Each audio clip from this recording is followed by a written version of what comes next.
ఆలపాటి రాజా versus Nadendla Manohar. Guntur టీడీపీలో ముసలం. గుంటూరు టీడీపీలో ముసలం మొదలైనట్లు కనపడుతోంది. మాజీ మంత్రి ఆలపాటి రాజా తన నివాసంలో ముఖ్య అనుచరులతో భేటీ అయ్యారు. తెనాలి సీటు జనసేనకు కేటాయిస్తారనే ప్రచారంతో టీడీపీ ఆందోళన వ్యక్తం చేస్తోంది. టీడీపీ జనసేన పొత్తులో భాగంగా నాదెండ్ల మనోహర్కు సీటు కేటాయిస్తారనే ప్రచారం జోరందుకుంది. నాదెండ్లకు సీటు కేటాయిస్తే పార్టీ కేడర్ తలోదారి వెళ్తారని అంటున్నారు స్థానిక టీడీపీ నేతలు.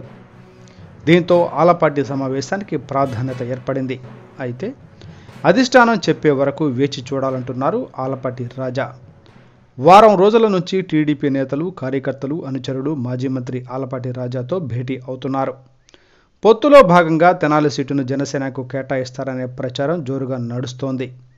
పొత్తులో భాగంగా తెనాలి సీటు జనసేనకు కేటాయిస్తే కనుక అక్కడి నుంచి జనసేన కీలక నేత నాదెండ్ల మనోహర్ పోటీ చేసే అవకాశం ఉందని తెలుస్తోంది. కాగా ఆలపాటి రాజా గత 3 సార్లు తెనాలి నుంచి ఎమ్మెల్యేగా పోటీ చేశారు. అనుభవం ఉన్న నాయకుడు కూడా. దాదాపు 15 సంవత్సరాలుగా కేడర్ పనిచేస్తోంది.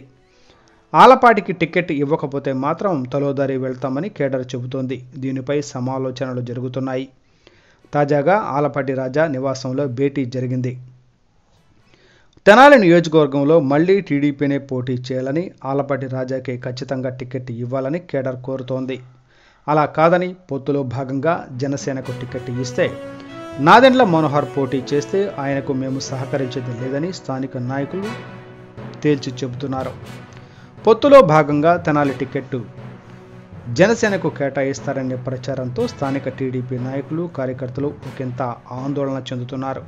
అయితే అప్పుడే తొందరపడొద్దని, టీడీపీ హైకమాండ్ నుంచి ప్రకటన వచ్చే వరకు వేచి చూద్దామని కార్యకర్తలతో మాజీ మంత్రి ఆలపాటి రాజా చెప్పినట్లు సమాచారం. ఒకవేళ ఆలపాటి రాజాకు టికెట్ ఇవ్వకపోతే ఇండిపెండెంట్గా ఆయన పోటీ చేయాల్సిందేనని ఆయనపై కార్యకర్తలు ఒత్తిడి చేస్తున్నట్లు సమాచారం.